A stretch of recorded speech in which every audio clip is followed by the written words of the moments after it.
Donc bonjour chers internautes de IGF1.sn, nous avons le plaisir de recevoir aujourd'hui comme invité à votre émission 13 minutes pour convaincre M. Abdou Karim Fofana. M. Abdou Karim Fofana est directeur général de l'agence de gestion du patrimoine bâti de l'État. Bonjour M. Fofana. Bonjour Arona, bonjour M. Fall. M. Fofana, aujourd'hui l'actualité politique reste dominée, l'actualité politico-judiciaire j'allais dire, reste dominée par le procès du maire de Dakar, Khalifa Sall, qui est en train de se jouer actuellement tout près d'ici au tribunal de Dakar. Globalement, qu'est-ce que vous inspire cette affaire? Bon, cette affaire m'inspire beaucoup de tristesse parce en tant qu'homme politique, nous ne souhaitons pas au maire de Dakar le sort qu'il subit en ce moment même. Nous sommes tous des gestionnaires publics et nous avons de l'ambition pour ce pays. Cependant, les règles de la gestion publique doivent être respectées. Le pouvoir ou l'autorité de la justice doit être respectée. Et il faut laisser la justice faire son travail. Souvent, j'entends des hommes politiques faire des commentaires sur le sujet. Eux-mêmes ont été sujets à des interpellations par la justice, ils ont répondu. Les uns ont eu des non-lieux, les autres ont eu des condamnations. Donc il faudrait que les hommes politiques, en fonction de leur position vis-à-vis du pouvoir, jugent la justice indépendante ou une justice qui n'est pas indépendante. Il faut respecter la justice et laisser la justice faire son travail. Depuis 1960, on a connu des procès entre guillemets politico-judiciaires, mais je pense que l'affaire Khalifa Sall n'a de politique que le fait que ça concerne le maire de Dakar. Mais tous les jours, il y a des Sénégalais qui sont traduits devant la justice, qui sont sous une enquête du procureur de la République, et ça n'émeut personne. Sauf que Khalifa Sall, certains voient en lui un potentiel adversaire du chef de l'État pour 2019, raison pour laquelle, bon voilà.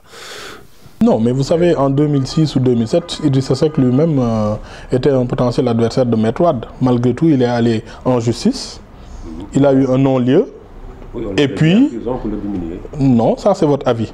Au Sénégal, nous avons une constitution qui garantit des droits. Si vous me dites aujourd'hui qu'en l'état actuel de notre gouvernance, une mairie ou l'inspection générale d'État décèle des manquements sur la gestion d'à peu près 1,8 milliard, il ne faut rien faire, ça m'inquiète pour un citoyen sénégalais. En 2011, le 23 juin, nous nous sommes tous insurgés sur des questions, nous nous sommes insurgés contre le régime de Wade sur des questions de gouvernance, sur des questions d'évolution du pouvoir, sur des questions de visibilité sur nos finances publiques. Alors, c'était une demande sociale. Aujourd'hui que le président de la République a mis en place ces instruments et que ces instruments fonctionnent, on ne peut pas se mettre à dire pour telle personne, voilà, ça fonctionne de ce moment. Jusque-là, il n'est pas la seule autorité à être épinglée par... voilà. Vous avez un rapport qui dit que d'autres autorités, lesquelles? Qui est souvent cité aussi. Oui, mais il est cité, mais est-ce qu'il y a un rapport qui le dit? Montrez-le nous. Oui, mais montrez-le nous. C'est de notoriété publique. Hein. Non, mais c'est de notoriété publique. Mais il y a, vous savez, la justice, l'administration fonctionne sur de l'écrit. Si vous avez un document qui incrimine le directeur du COUD, sortez-le et le directeur du COUD sera, j'imagine, traduit devant la justice. Mais il ne faut pas dire on nous dit, c'est de notoriété publique. Je n'ai pas dit on nous dit, ça a été dit. Mais non, mais est-ce que ça a été écrit? Est-ce que vous avez un document? Monsieur Fall, nous parlons d'État, nous parlons de justice. Ce qui fait foi, c'est un écrit signé et estampillé. Est-ce que vous avez un document qui dit cela? Non, présentement, je n'ai pas de document. D'accord. Donc, si vous n'avez pas, vous n'avez pas un document, si vous n'avez pas de document, vous êtes dans l'ordre de la rumeur. Voilà, et nous ne parlons pas de rumeur. On n'est pas dans la rumeur, on est dans l'information. Voilà. Je suis un peu... Donc, restons un peu dans sur cette même question. Aujourd'hui, en marge de ce procès, Idrissa Seck a fait une sortie pour dire que le chef de l'État n'a plus de programme, si ce n'est que d'emprisonner les opposants. Vous répondez à quoi? Oui, ça encore, c'est des déclarations électoralistes. Vous savez, il y a 3 mois, c'était l'endettement. Il y a 2 mois, c'était je ne sais pas quoi. Il y a 1 mois, c'était les francs-maçons. Il faut que les hommes politiques, quand ils ont une ambition, surtout celle de diriger le Sénégal, aient un programme et un plan. Depuis 1960, moi je ne suis pas né dans les années 60, hein, par l'histoire, on a appris ce qui s'est passé entre Senghor et Lamine Gueye, entre Wade et Diouf. Mais moi, de l'histoire récente du Sénégal, je ne me rappelle que d'un seul président qui avait un programme avec un nom, qui a fait l'effort de faire le tour du Sénégal, qui a fait 80 000 km pour expliquer aux Sénégalais quelle était sa vision. Quand il est arrivé au pouvoir, ce homme-là, c'est Macky Sall, avec le Yoonu Yokkute. Quand il est arrivé au pouvoir, il a vu ce que l'administration faisait, il a amélioré son projet et il a créé ce qu'on appelle le PSE. Le PSE, c'est quoi? Si nous voulons que le Sénégal émerge, l'émergence, c'est la première étape du développement, il nous faut faire des efforts. La première des efforts, c'est quoi? C'est transformer structurellement notre économie. Comment transformer structurellement notre économie? Il faut avoir plusieurs moteurs de croissance. Parce qu'avant 2012, vous savez, les principaux moteurs de croissance, c'était les nouvelles technologies et les services bancaires, les services financiers. On n'avait presque plus d'agriculture. Vous vous rappelez que l'arachide, Wade ne voulait plus d'arachide. Le riz, on a fait beaucoup d'efforts. La Goana, ça s'est limité, peut-être comme le disait le président à l'époque, à une danse. Le riz, oui, le riz, c'était 400 000 tonnes. Alors aujourd'hui, l'ambition que le président... Je pense que le problème entre le président de la République et son opposition, c'est une différence d'échelle d'ambition. Peut-être la vision qu'ils ont du Sénégal, c'est 25 km d'autoroute. Pour Idrissa Seck, c'est la place de France ou les chantiers de Thiès. Mais pour Macky Sall, c'est avoir une croissance plus forte. C'est faire en sorte que les Sénégalais aient une inclusivité sociale et avoir la paix et la sécurité. Et depuis 2012, ça a réussi. Je vous donne quelques exemples. On nous reproche de s'endetter. Mais notre endettement, l'endettement, d'abord en économie, c'est un instrument de développement. Aujourd'hui, Orange ou Coca-Cola, pour accroître son chiffre d'affaires, fait appel à la dette, emprunte au niveau des banques. Et cette dette-là doit créer de la croissance. Si c'est une entreprise, on va dire que le chiffre d'affaires a cru. Si c'est un pays, on va dire que le PIB a cru. Mais M. Fall, aujourd'hui, tout le monde est d'accord que depuis 2011, la croissance du Sénégal a été multipliée par 4. La croissance du Sénégal a été multipliée par 4. Maintenant, il faut vraiment être un mauvais économiste ou un politicien de dernière minute qui ne parle du Sénégal qu'à la veille d'élection pour ne pas voir une corrélation entre l'endettement du Sénégal et la croissance. Notre agriculture, on a doublé notre production en riz, on a triplé notre production en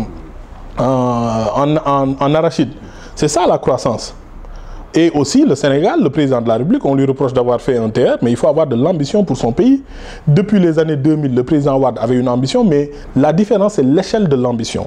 On voulait mettre des cars Tata, on voulait faire de je ne sais pas quoi. Le président Macky Sall leur a dit non. On ne peut pas vouloir décongestionner Dakar, avoir 115 000 Dakarois ou 120 000 Dakarois à transporter tous les jours entre Dakar et sa banlieue et continuer à travailler sur le transport en commun. Il faut aller à l'échelle des transports de masse. Alors c'est ça la difficulté. Et cette croissance-là, comme on le dit en économie, pour la transformer en développement, il faut que de plus en plus cette croissance nourrisse le front social. C'est-à-dire il faut qu'il y ait un impact social de la croissance, ce qu'on appelle l'inclusivité. C'est la raison pour laquelle aujourd'hui, il y a 300 000 familles qui bénéficient de la bourse familiale et il y a aussi des Sénégalais pour lesquels une bonne partie s'inscrivent à la CMU, la couverture maladie universelle, avec une possibilité de prise en charge de leurs soins de santé de 80% par l'État. C'est ça le résultat de l'endettement. Rapidement, un mot sur la Casamance. Bon, la Casamance, vous savez, c'est un sujet très sensible. La Casamance, c'est un sujet d'unité nationale. Moi, j'aimerais que lorsque les hommes politiques parlent de la Casamance, qu'ils soient plus sérieux.